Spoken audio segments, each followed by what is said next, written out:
Good day everyone, my name is Nernada Abdullah. In this video, I will explain the volleyball skill called blocking. Blocking is a defensive skill used to stop or slow down the opponent's attack or spike near the net. The main purpose of blocking is to prevent the ball from crossing the net or to make it easier for teammates to receive the ball.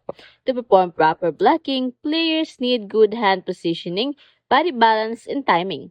First, stand facing the net with your feet shoulder width apart.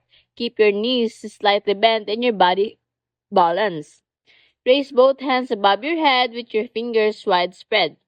Your palm should face the net and your arms should stay strong and straight. Normally players jump while blocking, but for safety, I will only demonstrate the correct hand and body positioning.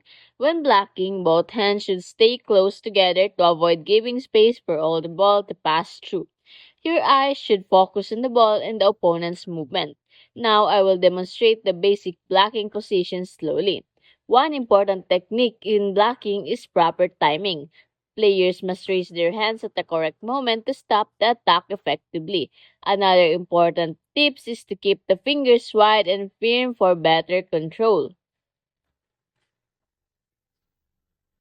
Good balance is also important to maintain proper positioning while blocking.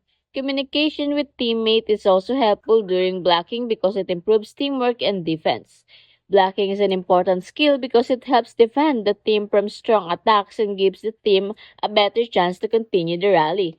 In conclusion, blocking requires proper positioning, timing, balance, and focus. By practicing the correct techniques, players can improve their blocking skills and become better defenders in volleyball.